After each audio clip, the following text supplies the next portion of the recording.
Hi అండి అందరికీ. Welcome to Telugu Bigg Boss season 9 episode number 100. So ఇది 100th స్పెషల్ కాబట్టి మీకు మా బ్యాక్ యార్డ్ ఇది చూపిద్దాం అనిపించింది. నిన్న నైట్ మంచు పడింది మాకు. ఇప్పుడైతే సన్నీ అయితే అయిపోయింది. మళ్ళీ రోడ్స్ నిండా కూడా ఫుల్ స్నో ఉంది. ఆల్రెడీ క్లీన్ అయితే చేశారు. బట్ ఇంకా ఇక్కడ ఉన్నదంతా కూడా మొత్తానికి కరగకపోతే కనుక పాత్వే ఇదంతా కాస్త ఇబ్బందిగా అవుతుందండి. సో ఎలా అనిపించిందండి? సో చల్లగా అయితే ఉంది చాలా. లోపలంతా హీటరే రన్ అవుతోంది. ఎనీవే, నా ఛానల్కి ఎవరైతే సబ్స్క్రైబ్ చేసుకున్నారో చాలా చాలా చాలా థ్యాంక్స్ అండి. అలాగే వీడియోస్కి లైక్స్ ఇస్తున్న వాళ్ళందరికీ కూడా చాలా థ్యాంక్స్. ఈ వీడియోకి కూడా ఖచ్చితంగా లైక్ ఇవ్వండి, రీచ్ అయితే అందించండి. I know it's last week, నాకు తెలుసు. ఎక్కువ ఎపిసోడ్లో అయితే ఏమీ లేదు, బట్ ఉన్నంతలో మనకి అర్థమైంది. మనం చెప్పుకోవాలనుకున్నవి చెప్పుకుందాము. సో వెళ్ళిపోదామా ఎపిసోడ్ లోపలికి? మార్నింగ్ సాంగ్తో అయితే ఎపిసోడ్ స్టార్ట్ అయిందండి. దాని తర్వాత ఇంకా తనుజ కినో డెమాన్కి చిన్నపాటి గొడవ అయితే జరిగిందనమాట. ఇది గొడవ అంటే ఏంటంటే అర్థం చెప్తున్నా కదా, తనుజ చివరి వారంలో కూడా నస కింద తయారైనట్టు అనిపించింది. ఆమె ఏంటో, ఆమెకి ఏమైనా ప్రాబ్లం ఉందేమో, హెల్త్ ప్రాబ్లం ఏమో, మంత్లీ ప్రాబ్లం ఏదన్నా అన్నట్టుగా అనిపిస్తోంది. మూడ్ స్వింగ్స్లో కనిపిస్తున్నట్టుగా ఫుల్ ఆన్ లైక్ ఫైర్ అయిపోతూ ఉంది. చిన్నదానికి కూడా నువ్వు ఇలా అంటావు, నువ్వు అలా అంటావు అని. ఈయనేమో కొద్దిగా ఫన్ యాంగిల్లోకి వెళ్ళిపోయాడు కాబట్టి లాస్ట్ 2 వీక్స్ నుంచి కొద్దిగా అదే విధంగా తన్ని పోక్ చేయడానికి ట్రై చేస్తున్నాడు. అది ఫన్గా ఉన్నా కూడా మేబీ ఓవర్ ద బోర్డ్ అయిందని తనుజ విషయంలో అనుకుంటున్నారు తను. సో అదే విధంగా తనైతే విసుక్కుంటున్నారు. ఇంకా అలా చిలికి గాలివాన్లా అయిపోయినట్టుగా అనిపించింది. ఎందుకంటే ఇంకా అన్సీన్లో కూడా ఎవరు డెమాన్, పవన్ వీళ్ళందరితోటి చెప్తాడు, భరణి సార్ వెళ్ళిపోవడం ఇదైంది, భరణి సార్ చాలా ఫీల్ అయ్యారు, ఈమె ఫ్రెండ్ అంటుంది కానీ మేమీ ఇలా చెయ్యదు, ఆయన చెప్పుకునే బాధపడ్డారు, నాకు బాధ అనిపించింది. అది కాక సెకండ్ వీక్ నుంచి ఇప్పటి వరకు కూడా ఆయన ఎంతో హెల్ప్ చేస్తే అసలు హెల్ప్ చేయలేదని చెప్పి అంటున్నారు. ఇంకా కళ్యాణ్ ఏం చేశాడు, ఇవన్నీ క్వశ్చన్స్ వచ్చాయన్నమాట. అన్సీన్లో ఉంది, ఎవరైనా చూడకపోతే చూడండి, చాలా ఇంట్రెస్టింగ్గా అనిపించింది ఆ conversation. But Emmanuel and Sanjana అయితే వింటున్నారు కానీ ఏం మాట్లాడలేదు, రెస్పాన్స్ ఏమి ఇవ్వలేదు. బట్ చివరి వారంలో ఇలాంటివన్నీ చూపిస్తూ ఉంటే కొద్దిగా మనకి ఎవరి పరంగా చిరాగ్గా అనిపిస్తూ ఉంటుంది. ఇది ఇంకా కొద్దిగా తగ్గించుకుని తను నవ్వుతూ ఉంటే బాగుంటుంది అనమాట. ఈవెన్ తను కూడా చెప్పుకుంటుంది, నేను నవ్వనని ఇదని చెప్పి అంటారు అందరూ, సో నవ్వుతూ ఉండాలి ఇది అని చెప్పి. ఇంక దాని తర్వాత వీళ్ళందరికేమో బిగ్ బాస్ ఒక టాస్క్ కాదండి, ఒక టాస్కే అనుకోండి, టాస్క్ లాంటిది ఇచ్చాడు. వాళ్ళు ఏం నేర్చుకున్నారు ఈ పర్టికులర్ 15 వీక్స్, ఏ విధంగా బిగ్ బాస్ వాళ్ళని ఎలా మార్చింది, ఏమనుకుంటున్నారు, వాటి గురించి షేర్ చేసుకోమన్నారు.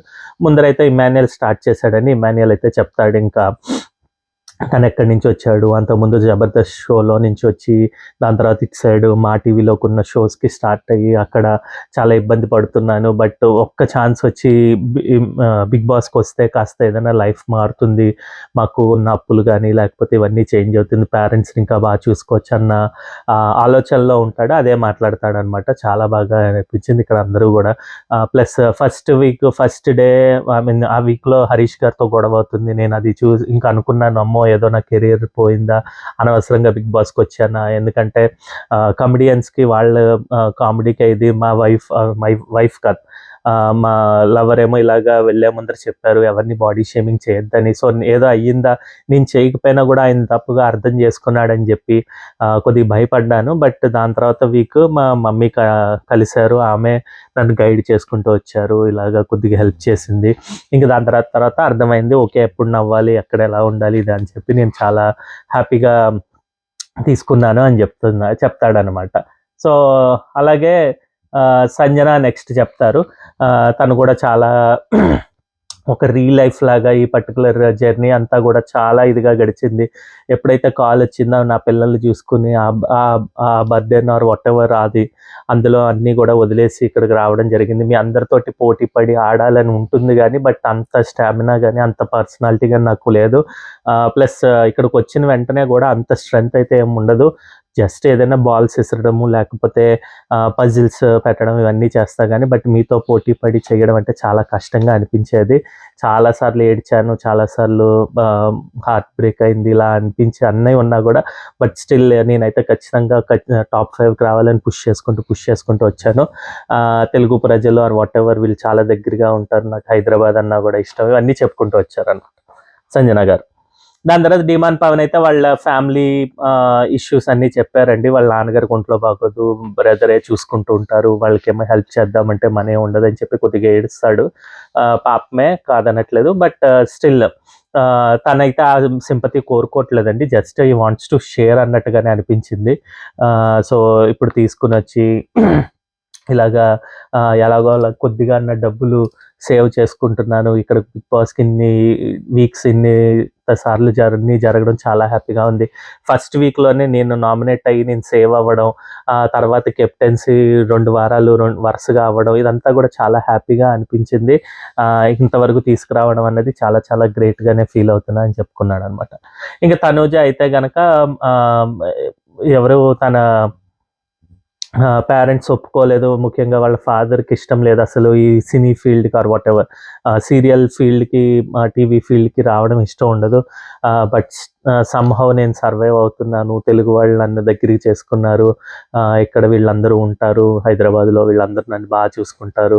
ఎంతో కష్టపడుతున్నాను. ఇంకా మంచిగా లేడీ విన్నర్ అయి చూపించాలి అని చెప్పి తను అంటుంది. ఆబ్వియస్‌గా వాళ్ళకి ఆ ఐడియా ఉందండి. తను లేడీ విన్నర్ అవుతారనే అనుకుంటున్నారు. బయటున్న బస్ బట్టి కూడా తనే విన్నర్ అవుతారేమో అని కొద్దిగా టాక్ అయితే అనిపిస్తోందనమాట. ఇంక నెక్స్ట్ వచ్చేసి కళ్యాణ్ అండి. కళ్యాణ్ అయితే గనక చెప్పాడు, ఇలాగా మాకు చాలా కష్టాలు, అక్కడి నుంచి ఇలాగొచ్చాము. ఇది పిలవంగానే అగ్ని పరీక్షలో కాస్త ఫ్రెండ్స్ ఎవరు లేరు, ప్లస్ ఇలాగ అనుకున్నాను కానీ ఇక్కడికి వచ్చిన తర్వాత చాలా బాగా అనిపించింది. అసలు చాలా హ్యాపీగా ఉంది నన్ను సెలెక్ట్ చేయడంలో. థ్యాంక్ యూ బిగ్ బాస్ అని చెప్పడం ఇవన్నీ చేశాడు. అలాగే నేను వచ్చిన ఇనిషియల్ డేస్ నుంచి కొద్దిగా టెనెంట్స్, ఓనర్స్ ఈ రచ్చ జరిగినా కూడా కొద్దిగా వేరేగా ఉన్నా కూడా తర్వాత ఎప్పుడైతే ఇమాన్యుయల్ అన్నయ్య పరిచయం అయ్యాడో మేమిద్దరం కలిసే తిన్నాం, కలిసే ఆడుకున్నాం, కలిసే ఇది చేసాం అన్నట్టుగా చెప్తాడనమాట. అంటే వీళ్ళిద్దరికీ కూడా మంచం మీద పడుకుని ఎవరికి అంటే మనకి వచ్చిన లీక్స్ కానీ లేకపోతే ఏంటంటేనండి వాళ్ళు కెమెరాలు తీసేసి ఆర్ వాటెవర్ స్పీకర్స్ తీసేసి మాట్లాడుకుంటారని. సో దాన్ని బట్టి ఈ ఈ విషయం బట్టి మనం అర్థం చేసుకోవచ్చు వాళ్ళు ఎంత బాగా కోఆర్డినేషన్లో ఉన్నారని చెప్పి ఇమాన్యుయల్ అండ్ కళ్యాణ్. అలాగే దాని తర్వాత ఈ మనిషి వచ్చిందని చెప్పి తనుజ గురించి చెప్తాడు. తనుజ గురించి చెప్తే ఈమె చాలా హెల్ప్ చేసింది నాకు, నేను ఎక్కడ ఉండాల్సిన వాడిని ఎక్కడికి వచ్చాను, ఇదంతా ఇలాగే ఈ లైఫ్ లాంగ్ ఇలాగే ఉండాలని కోరుకుంటున్నానని చెప్పి మనసులో మాట ఏదైనా చెప్పాడా అన్నట్టుగా అనుకున్నానండి. వెంటనే మళ్ళీ ఫ్రెండ్షిప్ అని చెప్పి అన్నాడు. తను కూడా లైట్గానే తీసుకుంది, తెలుసు కాబట్టి బయటకు వెళ్ళిన తర్వాత ఎలా ఉంటుందా అని. బట్ లైఫ్ లాంగ్ ఇలాగే కొనసాగాలి, మేము ఖచ్చితంగా కలిసే ఉండాలి అని చెప్తే కొద్దిగా ఓవర్ డ్రామాటిక్గా అనిపించింది కళ్యాణ్ విషయంలో. స్టిల్ ఏమో, ఎందుకంటే ఇప్పుడు విన్నింగ్ అయినా రన్నర్ అయినా కూడా ఏదైనా కూడా ఆఫ్టర్ ఈ 5th ఈ వీకెండ్లో తేలిపోయిన తర్వాత ఎవరికి వాళ్ళే ఉంటారండి. మహా అయితే షోస్కి వాటికి వచ్చినప్పుడు కలుస్తారు కానీ వాళ్ళ లైఫ్ వాళ్ళ జర్నీ అయితే జరుగుతుంది. అది ఈయన ఏ విధంగా కలిసి ఉంటాం ఇది అని చెప్పి అనుకుంటున్నాడో అసలు ఆలోచన ఎందుకు వస్తుందో కూడా అర్థం కావట్లేదు. But still he try to put his feelings అన్నట్టుగా అనిపించింది నాకైతే. చూడాలి తనుజ ఏ విధంగా, అంటే మనకు చూపించలేదు ఎక్కడైనా అన్సీన్లో కానీ వాటిల్లో కూడా ఏమీ చూపించలేదు అనమాట. బట్ చెప్పాం కదా, మైకులు తీసి ఏదన్నా మాట్లాడుకుంటే మనకైతే తెలియదు. ఇంకా దాని తర్వాత ఏమో వీళ్ళకేమో ముందర జరిగిన టాస్క్స్లోనే కొన్ని టాస్క్స్ ఇస్తాము ప్రతిరోజు ఈ వీక్ మొత్తం. సో దాంట్లో గెలిచిన వాళ్ళకి పెర్ఫార్మర్ ఆఫ్ ద డే తీసి ఇంటి నుంచి ఒక సందేశము, అలాగే సమయానుసారం ప్రతి గేమ్లో గెలిచిన వాళ్ళకి మంచి మంచి ట్రీట్స్ ఇస్తామని చెప్పి బిగ్ బాస్ అయితే అనౌన్స్ చేశారు. వీళ్ళు తనూజ వర్సెస్ ఎవరు మన రాజుల్ టాస్క్లో కళ్యాణ్ పడాల ఆడిన గేమ్, అందులో కళ్యాణ్ ఓడిపోతాడు, తనూజ గెలుస్తుంది. ఆ గేమ్లో తీసుకుని వచ్చి కలర్స్ బాక్సెస్ పెట్టాలి. ఇదేమో ఎవరెవరు ఆడారంటే ఇమాన్యుయల్, కళ్యాణ్ ధీమాన్ పవన్ కలిసి కళ్యాణ్ వర్సెస్ తనూజ ఆడారనమాట, వీళ్ళిద్దరు. సో ఇమాన్యుయల్, ధీమాన్ పవన్ గెలుస్తారు. అక్కడైతే వాళ్ళకే పాయింట్ అయితే వచ్చిందనమాట. అలాగే దాని తర్వాత టాస్కులు కూడా పెట్టాడండి ఇంకా బిగ్ బాస్ వాళ్ళకి. బెలూన్ టాస్క్ ఒకటి, ఇంకా వేరే డెమాన్ పవన్ కూడా సెకండ్ టాస్క్ కూడా గెలుస్తాడనమాట. సో ఆబ్వియస్గా ఇదేంటంటే ఈరోజు పెర్ఫార్మర్ ఆఫ్ ద డే తనెవరు, మన డిమాండ్ పవన్ వెళ్ళాడు. అది ఆల్రెడీ మనకి చూపించేశాడు అనమాట, లైవ్లో అంతా అయిపోయింది. బట్ స్టిల్ ఇది ఎందుకు రేపటికి కంటిన్యూ చేశాడా అని నాకైతే అనిపించింది. ఎందుకంటే జర్నీ వీడియోస్ ఇంకా రేపు కూడా వేయకపోతే అలా అలా డిలే అయితే అయ్యే కొద్దీ చివరికి వచ్చిన వాళ్ళకి ఓటింగ్ చాలా లీస్ట్ వస్తుందన్నమాట. కొద్దిగా పుష్ ఇచ్చి చేద్దామన్నా కూడా లేకుండా వీళ్ళే లేట్గా చేస్తే కనుక, అంటే ఇది చేస్తే ఏదైనా మారిపోతుందా అని కాదు, అట్లీస్ట్ వాళ్ళకి దగ్గరగా ఉంటే నచ్చిన వాళ్ళు కొద్దిగా ఓట్స్ వేయడానికి ఇది ఉంటుంది కాబట్టి. బట్ బిగ్ బాస్ ఏం ఆలోచిస్తున్నాడో మనకైతే తెలియదు అనమాట. సో ఇదండి ఈరోజు ఎపిసోడ్ రివ్యూ. ఇంతే జరిగింది, పెద్దగా అయితే ఏమీ లేదు. మీకు నచ్చిన కంటెస్టెంట్స్కి అయితే ఓటింగ్ అయితే వేసుకోండి. ఇంకా మనం ఏమీ చేసేది లేదు, ఎవరెవరి పొజిషన్ ఏమేమి వస్తాయి అన్నది వేసే వాళ్ళు బట్టి ఉంటుంది. ఎవరు ఎక్కువ ఓటింగ్ చేశారు, పిఆర్ అవనివ్వండి, ఫ్యాన్స్ అవనివ్వండి, ఫాలోవర్స్ అవనివ్వండి, ఏదైనా వాళ్ళు వేసిన దాన్ని బట్టే వాళ్ళకి ఓటింగ్ అయితే వస్తుందన్నమాట. So let's hope for the best, అంతే. సో ఇదండి, మీకు గనక నా రివ్యూ నచ్చినట్టయితే థమ్స్ అప్ ఇవ్వండి, నచ్చకపోతే థమ్స్ డౌన్ ఇచ్చి కమెంట్ అయితే చేయండి. మళ్ళీ రేపటి ఎపిసోడ్ రివ్యూతో మేము ముందరకు వస్తాం. అంతవరకు బాయ్ అండి.